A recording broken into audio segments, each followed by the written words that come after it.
I walked into this one organization where there was a very high level of user dissatisfaction, and the dissatisfaction was being caused because their laptop, their workstations were just randomly rebooting, patch being rolled out.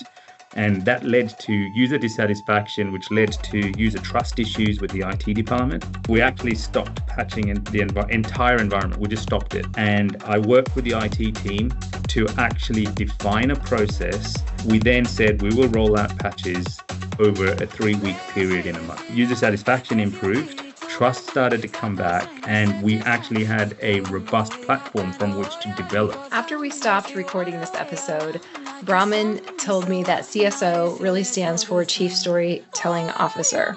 And when you hear how he runs security, you will see why. In an OT-IT convergence world, if you can't tell a story that makes people care, you're not getting the buy-in that you need from the board or from the factory floor. In this episode, I am talking with Brahman Gallingham, Chief Information Security Officer at GME, where Just Block It is a great way to break production. He has done time in banking, energy, government, and defense, and now he's securing a live manufacturing environment that cannot be rebooted every time somebody's nervous about a vulnerability. We get into why slow is smooth, smooth is fast when you are making high pressure security decisions, including the time he did the unthinkable. He stopped patching for 2 months to rebuild trust and process and still kept risk in check. We also talk about how to move from checkbox compliance to real resilience, and how reframing controls as engineering failures suddenly gets every engineer's attention.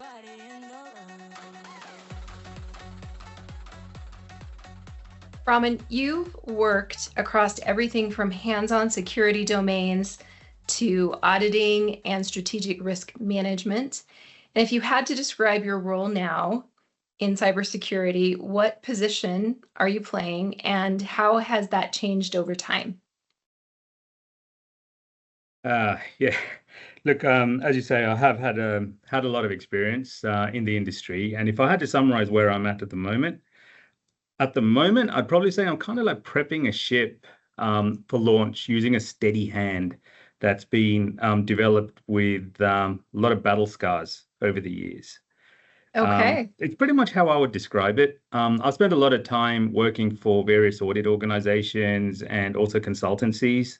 So I was actually out there helping organizations with their security transformation programs, adopting risk management strategies. The role that I'm in now, I actually work in-house, and it's actually helping the organization I actually work for, adopt those strategies and move into some of those new technology areas. So I always saw myself as someone who got involved in all the things that no one else wanted to do, the really complex, the really constrained, the stuff that's in the hard basket, right? And those things generally involve, having to deliver things really quickly, budget constrained, limited resources. And that was a skill set that I picked up when I was working, especially with the defense industry. Everything was really mission critical. It was safety focused, and they just had to be delivered on time, looking after, in that case, the warfighter, right? Taking that sort of approach into an organization where things need to be a little bit more considered, a bit more balanced, in some cases even mellowed down, I think is where I sit today. Okay, and and I think the experiences I've gathered working across multiple industries, whether they were safety critical, whether it was in government, whether it was in finance, all of those things come together in the role that I perform now. So it's not a case of I need that particular model.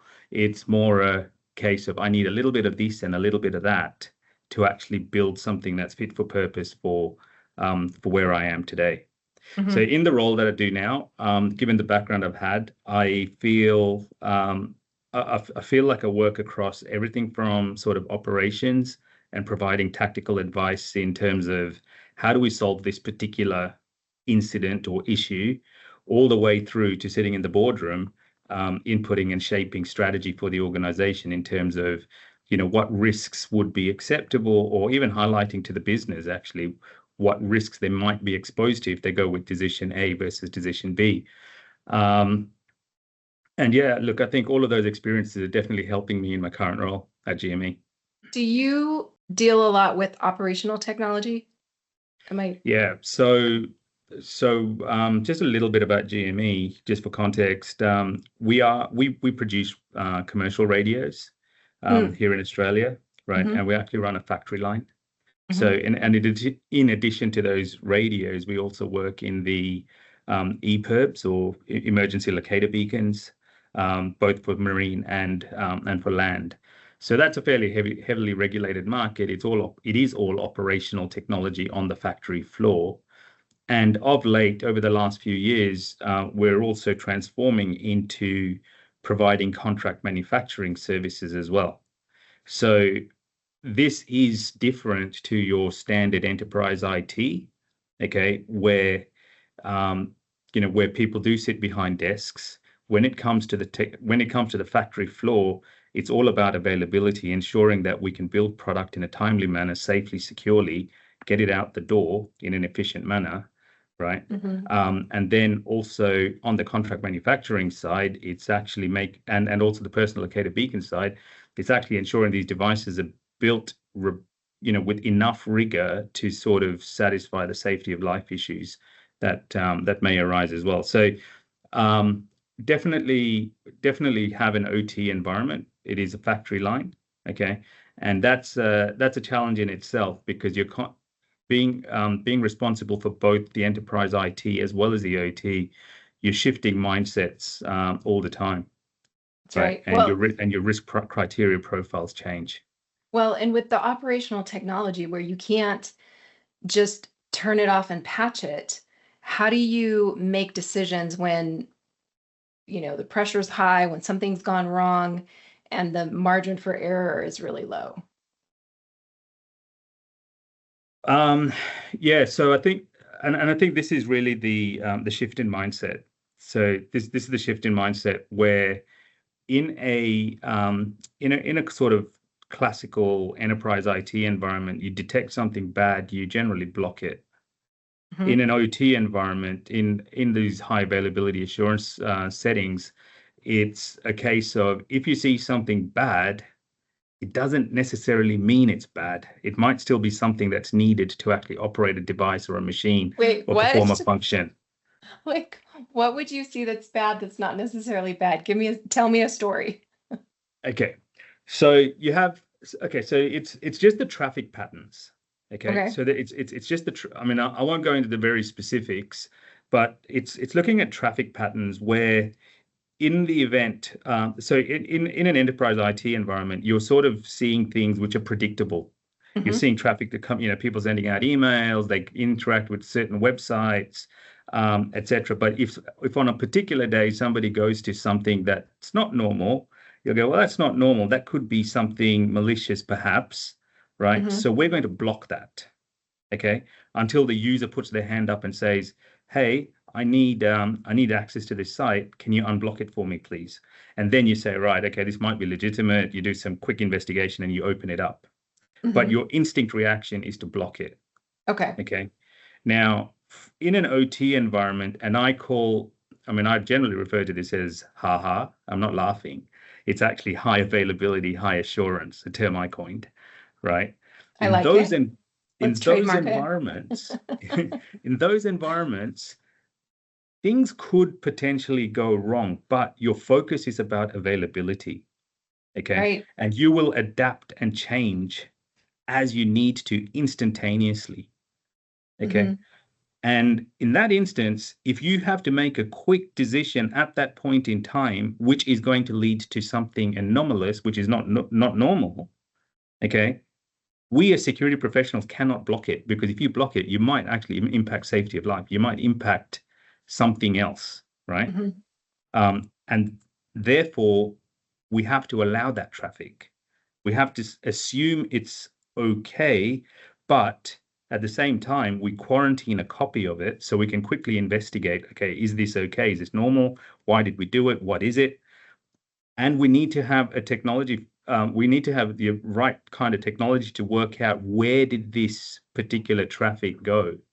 In case it's found to be bad and malicious, we need to understand what it's impacted so we can go back and clean it. Right. So it's a little bit more involved. It's a little bit more work. Right.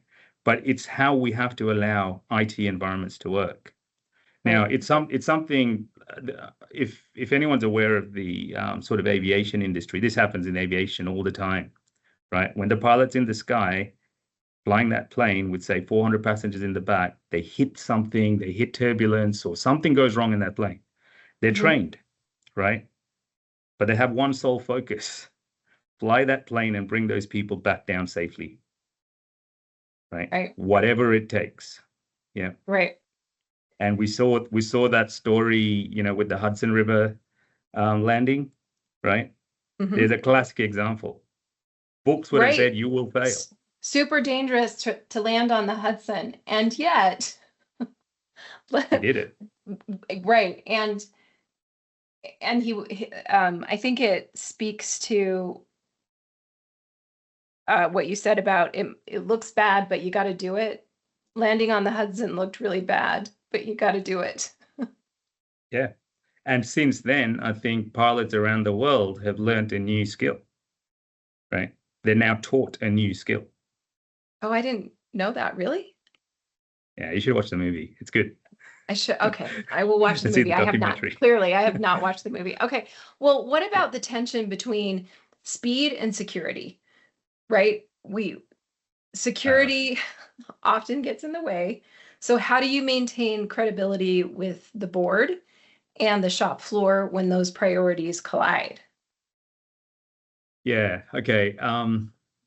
I often get asked this question because, again, security is about speed to respond, right? In security, you know, the term incident response is always, it's a very common term. And as the moment you mention it, everyone says, how quickly did you respond? How quickly did you recover? That's right. Right. Since we were talking about movies, I'd probably take a quote out of another favorite movie of mine, which is the Brad Pitt F1 movie, right? That got released last year.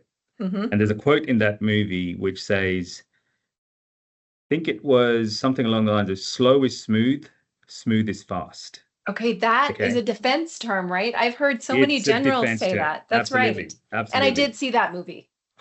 Right. So I heard that term first on that movie, and that's why I quote the movie, right? I mean, it's a great movie too, but I did do some further background research, and yes, it is 100%. It's a defense term, right? Yeah. Because if we're trying to move fast, chances are you are going to make an error. You are going to trip. And it happens in human nature as well. If we run, right, before we walk, we could trip, right? And I think the same applies in business as well. So sometimes it's stop and just take a deliberate moment to actually just consider the situation, right? Step back and actually have a look at what it is you're doing. And the other thing we should be aware of as well is if there is a problem, we don't just throw technology at it and say that'll solve it, because that's fast, right? Instead, think about the problem and say, do we understand how to actually resolve this from a process perspective? Now get the technology to actually implement that process, right? And I think, it's absolutely right, because in the defense world, it's absolutely critical to get things right, because you don't usually have a second chance, right? That's right. So you have to actually plan before you execute. But when you execute fast, because you've actually rehearsed the story, you've actually rehearsed the plan, and therefore, you know exactly what to expect, where to expect it, and then you go for it. Yeah. Right. I love that you brought up that quote, because it's actually kind of a lifetime mantra. When I find myself spinning out of control and feeling like I've got to go faster and move faster, I actually quote that to myself. Yeah, I mean, I can even talk about, if it's all right, I'll share a story here, right? Because so most people know me as a security practitioner, right? And I walked into this one organization where there was a very high level of user dissatisfaction, and the dissatisfaction was being caused because their laptops, their workstations were just randomly rebooting in the middle of the day, right? Suddenly they get this message saying patch being rolled out. It resulted in a fair bit of downtime, right? Especially in these sort of engineering environments, right? And sometimes, in some cases, those machines never came back, which meant they'd had to go into the service desk, investigate, and there's a couple of hours of downtime. It wasn't just a reboot of a few minutes. We found out that the problem was actually due to the patching process. So patches were being rolled out because there was a compliance requirement to actually patch systems within a specific period of time after its release. And so the teams were just rolling these out automatically using technology, right? There wasn't proper testing, there wasn't proper segregation, and that led to user dissatisfaction, which led to user trust issues with the IT department, right? And constant bagging out of the IT department in executive meetings, right? Now, as a practitioner, not many people will agree with this action, but I took it anyway. I actually stopped patching. Right? Really? We actually stopped patching in the entire environment. We just stopped it. And I worked with the IT team. I mean, we tried to do it as quick as we could, but it still took us about 2 months, right, to actually define a process, go through the entire organization, look at every single department, split the department into 3. So we had an A, B, C team, right? Define a new patch baseline, which we said doesn't have to be current. We just need to know what it is. And we said N-1, right? So current status -1. And we then said we will roll out patches over a 3-week period in a month, right? Progressively. Okay. We then communicated back to the business, told them what we were doing, turned the patching back on, and now entire departments don't go down at the same time. Yes, we still experience errors, but it's hitting 1 or 2 workstations, and we can actually segregate and see why that particular rollout failed, as opposed to looking at a blanket that's gone right across the organization. We've also started giving people more control. So we say, you need to apply a patch. You have 48 hours to apply it. Surely within that 48-hour period, they can allow at least 10, 20 minutes downtime to reboot a machine. Okay, right? but my stomach clenched when you said you stopped patching for 2 months. Right. But that's, for me, that is the example that I use about, slow is smooth and smooth is fast. Since we've done that, or since we did that in that organization, user satisfaction improved. Okay. Trust started to come back, and we actually had a robust platform from which to develop, because we had process. We now said, this is how we do it. We're going to change this. Now we had a communication medium with the rest of the organization as well. Previously, it was just a straight mandate, verbalized. Standard says we have to do this. We're going to do it. You have no choice, right? Well, were there any drawbacks to? I mean, I'm just thinking, no patching for 2 months. Did you open yourself up to security risks? Yes. Because you didn't. Okay. Yes, we did. But this is also another thing to. I mean, you touched on the whole IT/OT aspects. It's where, when you have an environment, whether it's a system or a connected network, right, that cannot be secured in itself, you put it inside a security bubble and you secure the bubble. Okay. Right. So it's kind of shifting the risk a little bit from the endpoint into the network. You air gapped your. Not quite air gapped. I think of security in sort of 5 layers, where you've got things like, so you've got a foundational layer, which is essentially your databases and applications and your actual crown jewels within an organization. You access those assets, if we call it that, using endpoints, your laptops, your workstations, right? Those laptops are connected via a network, right? Whether that's, through an internet VPN, or whether it's a LAN or a Wi-Fi environment. And then the network and the endpoints are managed using a system layer, which is where you do your patching, which is where you do your backups, which is where you do your maintenance, etc. Right? And then all of that sits inside a physical perimeter. So there's 5 layers, sort of like it's 5. I mean, I think of this from an architecture perspective, and there's 5 layers which have to work together. So if one of those layers fails, right, the other one picks it up. Okay. So in this instance, in this patching example I was talking about, we actually stopped patching the endpoints, which is the host. Okay. but we maintained network security, we maintained application security, right? And we maintained as much as we can the system security as well, except patching, of course. Yeah. But we still did we're still doing vulnerability management. We were still using the firewalls to detect malware, right? Okay. And we had our physical security elements as well. So the reason I mention that is because you always have a compensating control. Yes, you make a decision, but again, we would still have to, but we would still have to manage within the organizational risk thresholds. Got it. You're still kind of a cowboy. It's a fun part of my job.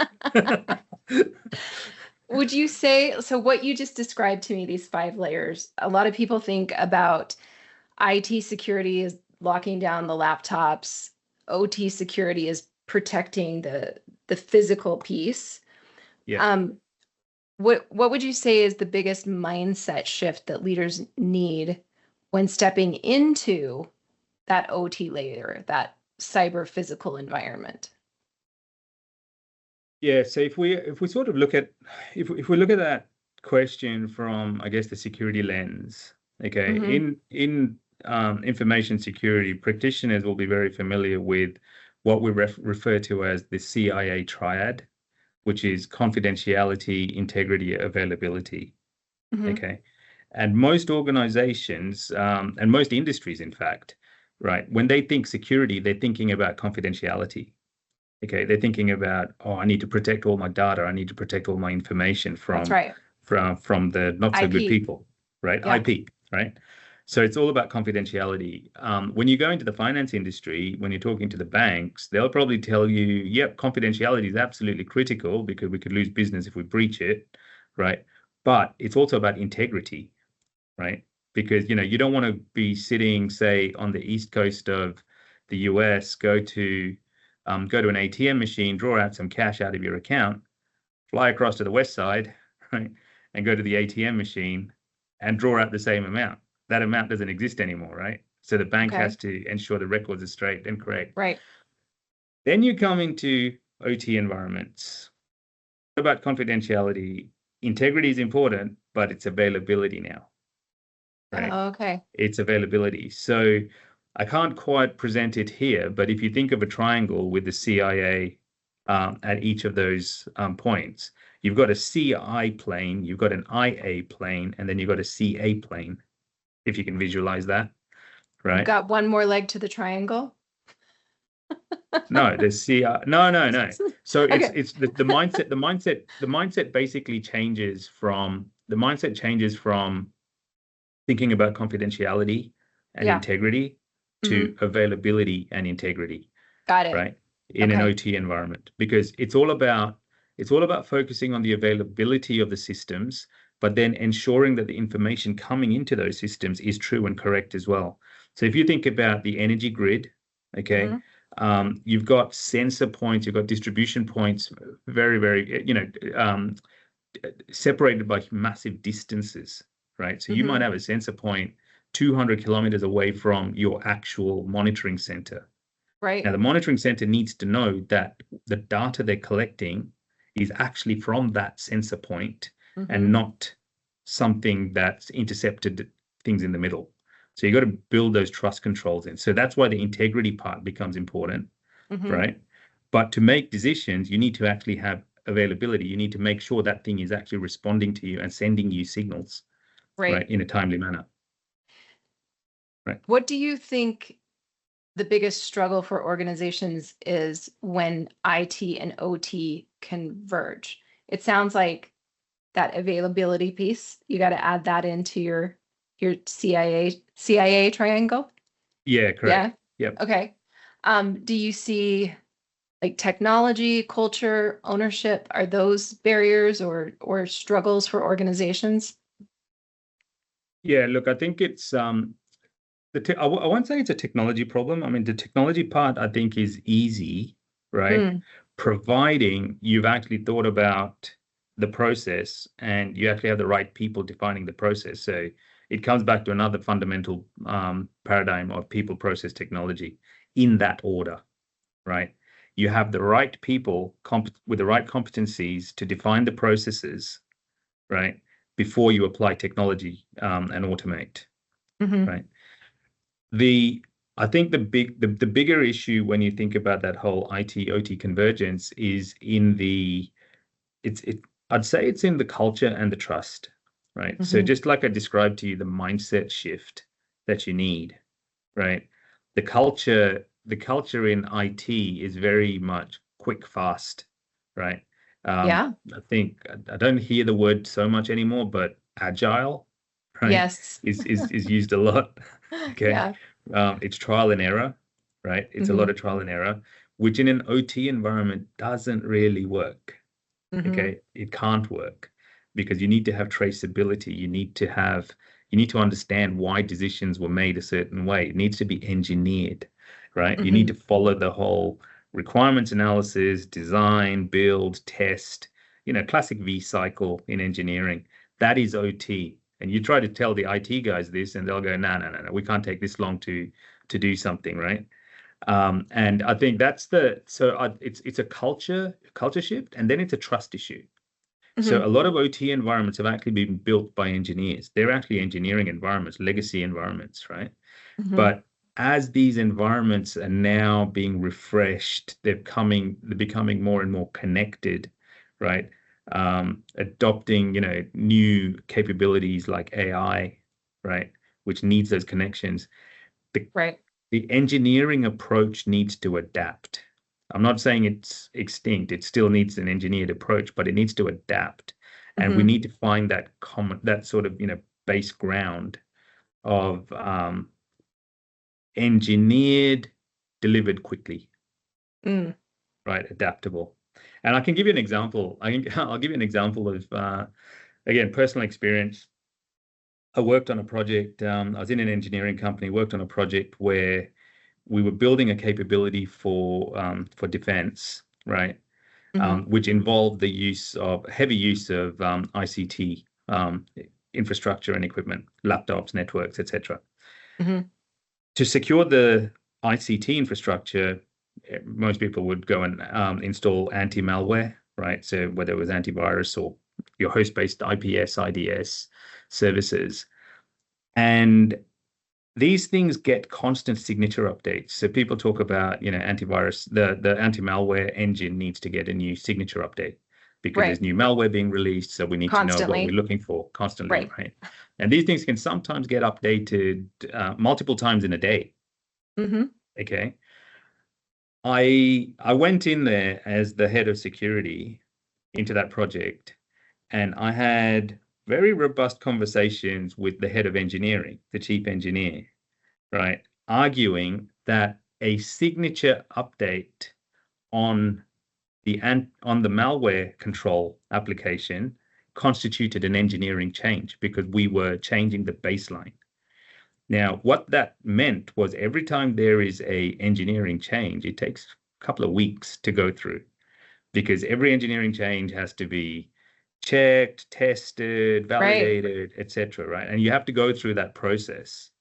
Okay. But you're not changing code. You're just right. Okay. So, and this is exactly the challenge because the argument that I then had to put was we are putting in a control to manage the security risk. The way this control operates is it needs to operate at the latest signature pattern. So if we actually don't update this, update the signature patterns, then technically speaking, we have an engineering failure because the control is not operating at its specified, within its operational parameters. Right. And when I called it an engineering failure, right, the conversation shifted very quickly. Because no, we can't have an engineering failure, right? Right. So the fact that you put, this malware control in, which actually operates by taking signature updates on a frequent basis, right? It has to operate that way. And therefore, it is not an engineering change. It is actually normal operational function for that. The way it should have been designed in the first place to accept these updates. Which it was. It was just that block the update was really what I was being told to do. Right, right. Because Okay. the version has to lock in. So do you still see the IT OT people like going kind of fighting, or have they Yeah. really? Yeah, we absolutely, absolutely. I mean, OT these days is a bit of a fashion statement as well, right? Really? You want to work in OT. Yeah, oh, we don't do Really? IT. Yeah, we work in these high availability, Okay. safety critical systems, right? Yeah. But Okay. unfortunately, if you take straight IT thinking into these environments, Hmm. it's not going to work. And you lose credibility very fast because a lot of engineering companies, if you look at if you look at the people within those organizations, GME being a classic example, we have a very long tenure of people, right? Hmm. People come in, we can't design a product and take it to market like, with a snap of a finger. These things take time to develop. They take, sometimes years, right? People stay around, and so IT world changes all the time. You want the newest, latest, current trends. But if you just walk into an organization, talk to an engineer who's been here for years, who's spent a lot of time, building those R&D platforms and then getting into a production environment and say, I'm going to now put this technology, which is going to change everything you do, it's not going to go down well, Hmm. right? It's not going to go Yeah. down well. Yeah. And sadly, it is what we do see quite a lot of today, Yeah. right? I didn't Um, realize OT was sexy, Brahman. I didn't no, it know. is. It is. Oh, and some people might just say, no, I'm not even going to go there, but it 100% it is. It's a new thing. It's a new fad. Okay. All right. Well, we're going to pause right here and take a quick break to thank our sponsor. When we come back, we're going to talk about what it takes to move beyond compliance. This episode is sponsored by GME, an Australian-owned leader in secure electronics, RF, and SATCOM solutions supporting defense and critical communications. Learn more at gme.net.au/defense. And by OWL Cyber Defense, delivering trusted data diode and cross-domain solutions that protect the world's most sensitive networks and enable secure, real-time collaboration. Visit owlcyberdefense.com to learn more. And we're back. I'm Carolyn Ford. This is Tech Transforms, and I'm here with Brahman Thiagalingam, Chief Information Security Officer at GME. And we've been digging into what it takes to lead cybersecurity under pressure in a defense-driven manufacturing, operational technology environment. Just before the break, we were talking about how to balance operational continuity with rising security expectations. And now, Brahman, I want to talk about compliance. You touched on it a little bit earlier, but I want you to talk about how you can move from just checking the boxes, which is compliance, and shift the conversation from are we compliant to are we resilient? How do you do that? Yeah. Okay. That's it's another one of those problem spaces which I think we're seeing a lot of at the moment, right? Compliance, and again, through a security lens, it's compliance-driven security versus being secure. And the I'll probably start off by just saying, if you're compliant, you are not necessarily secure or resilient. Right. However, if you're secure and you're resilient, then chances are you're compliant, Hmm. right? But very often people actually, and we've seen this over the years, people actually do security because they have to meet a contract, they have to meet a standard, Hmm. right? The regulators come down and impose this framework. And in those instances, what we've found is, because people need to meet a very specific word of what that framework or standard says to meet compliance, they bend their business out of shape, right? Hmm. Forgetting why they're actually there. Hmm. They're not there to meet the standard. They're there to actually do business, right? Right. Yet they will adapt their business to meet the compliance standard.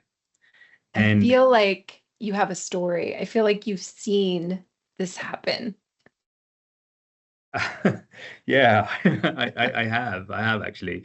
But what just before I jump into stories, I'd sort of want to also just say, when you're looking at when you think of the objective. So when I was a young auditor, I remember my certification manager saying to me, Try and meet the objective or the spirit of the standard, not the word." Mm, Right? mm-hmm, mm-hmm, Because, very often you would see a compliance standard says you must have a security policy. mm-hmm, Okay. So auditor and says, do you have a security policy? If the answer is yes, you get a tick. If the answer is mm-hmm, no, you go, well, you need a security policy. Okay. mm-hmm. However, if you actually looked at what are we actually trying to achieve here? Okay. And you ask the question differently, which is, how do you communicate your security objectives to the business? How do people know what is right and what is wrong? Mm-hmm. Okay. Chances are they may say security policy, okay, which makes the auditor's life very easy. Or they could say, well, we have a code of conduct, or, we talk to X, Y, and Z. They talk to us on a weekly basis. We get these newsletters all the time. You're meeting the objective, right, without the actual compliance statement being Right. addressed, right? And that's really, I think, the kind of thinking we need to apply to compliance versus resilience or compliance versus security. Mm-hmm. Okay. And hence, if the business operation is we will communicate every week consistently, well, you're meeting the objective of what the security policy is meant to do, Right. right? You just don't have a policy document. But are you secure? Yeah. Am I meeting the objective? Yes. Mm-hmm. Can you argue that you're not doing it right? No. Can I improve? Yes. Okay. Right. I like it. And that's so I think, yeah, and this is where I always get stuck when we talk about compliance and security and resilience or security. The other thing I'd probably also just want to highlight is when you talk about compliance, you also introduce this notion of scoping. Mm-hmm. Okay. And the sort of example or story I'd share here is if you think about the ISO 27001 certification program, which is a common security management standard, okay, it allows you to scope the application of that standard and that certification to your business. What I mean by Mm-hmm. that is if you think of an organization that has 3 physical sites, right? So say in Australia, you have, Melbourne, Perth, and Sydney, right? So East Coast and West Coast. But we go and apply that certification standard to our Sydney site, Mm-hmm. right? Now, the organization technically can claim that they have ISO 27001 certification, Ah. but it only applies to the Sydney site, any services and product developed in the Sydney site. Mm-hmm. Anything coming out of Perth, okay, is not really covered. It may be, but it hasn't been assessed or audited to be Mm-hmm. compliant, okay? And not everyone looks at beyond the compliance statement, Mm-hmm. right? And marketing departments are notorious for sort of, well, we're kind of bending it a little bit, right? But when you read the actual certificate, it says this organization is certified for the provision of services from their Sydney office, Right. right? That's the certificate. That's what it says. But the Mm-hmm. organization says, yep, we've got the certification. People Yeah. here, organizations got certification. And to me, that's not meeting the spirit of the objective. Well, it's I don't even know if it's bending, but You're partway it's not being there. straight. It's Okay. definitely not being straight, Yeah.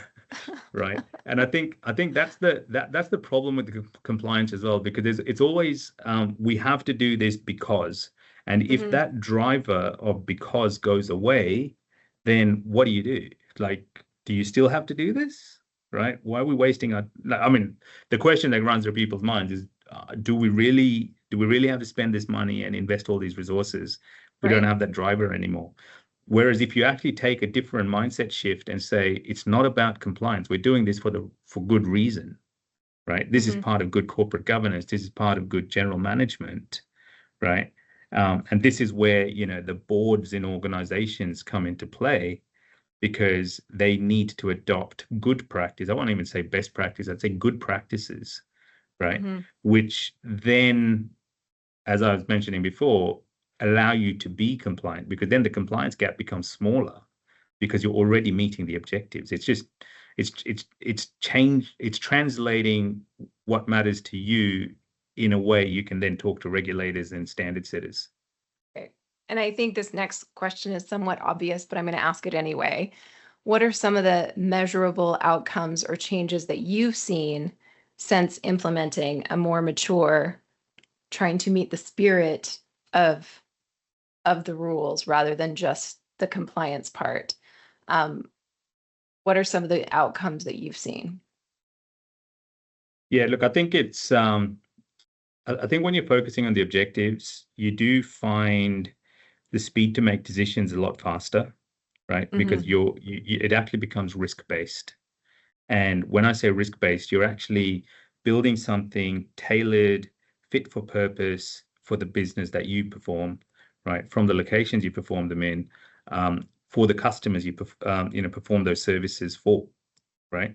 Mm-hmm. And whilst you might look at something that I mean, if you look at a standard that says, okay, I've got 729 controls, right, that need to be met, right, in order to comply with that standard completely, not all 729 apply to me, right? Mm-hmm. And I always often use the example of software development, where not everybody develops software, right? But there's a whole bunch of controls in that standard which say software development, right? Mm-hmm. Secure software development.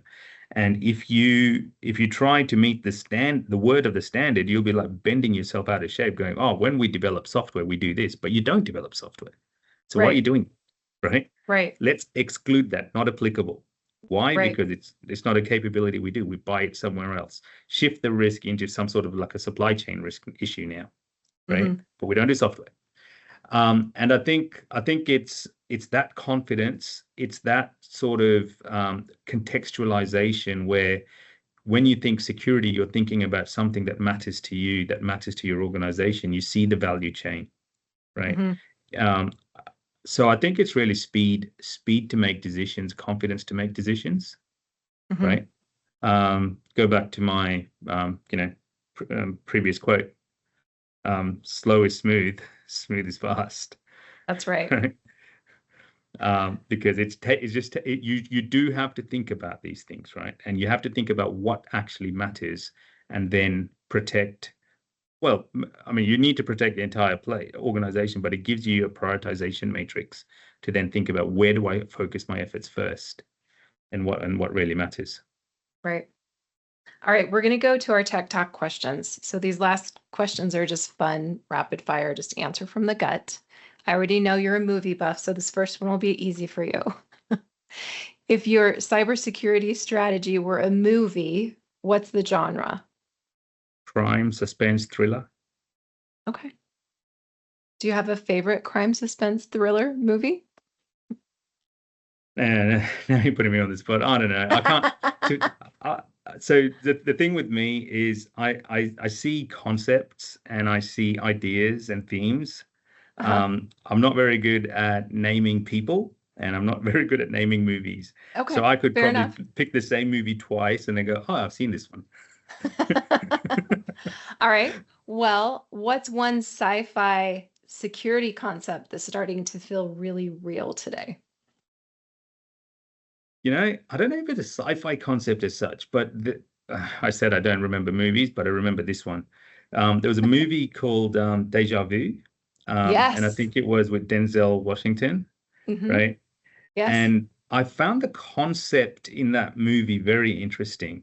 The fact that you're able to almost recreate a moment in history. Mm-hmm. And it was done through sort of, correlating multiple data points from around the city in a video camera, sort of like, street camera footage, dash cam stuff, stuff in cameras from people's homes. But they were all synced in time. So you can say, 11:29 on the 13th of October, 1985, right? What Mm-hmm. was happening around the environment? And you were trying to piece together this particular scenario, incident, event, Yeah. right? That's what I took out of the movie. I mean, I could have misunderstood it, but that's what I took out of the movie. But I'm feeling like that concept is coming to life very fast, because the amount of surveillance, the amount of monitoring we have in play today, and then you start bringing in these high-powered analytical and correlation platforms, right? Mm-hmm. The AI elements where you can extrapolate things as well, right? Mm-hmm. That concept is starting to feel really real, very real. Yeah. Yeah, I agree. All right. If you could automate one part of your job right now, what would it be? If I can automate the finding of competent people, Oh my right, gosh, that can that's a work in good my one. team, That's a really right? good one. That's what I would do, because that does cause me a lot of pain. And I'm Mm-hmm. not talking about, finding like-minded people. It's finding people with the same attitude that can get things done. So you Mm-hmm. still want people to challenge, right? But it's just they're having the right attitude. And finding these people is, yeah, it's not So easy. hard. Such a risk, too. That's a really good one. Well, thank you so much for joining me today. This has been really fun. Where can our listeners connect with you to learn more about your work? I think the best place to connect with me would be on LinkedIn. Okay. And we will put your LinkedIn handle in our show notes. Thank you so much. Thank you. Thanks for tuning in. If you found this episode valuable, be sure to share it, leave a review, and smash that like button to help us reach more people who could benefit from the conversation. I'm Carolyn Ford. Tech Transforms is produced by Show and Tell and sponsored by Owl Cyber Defense. Until next time, stay curious and keep imagining the future.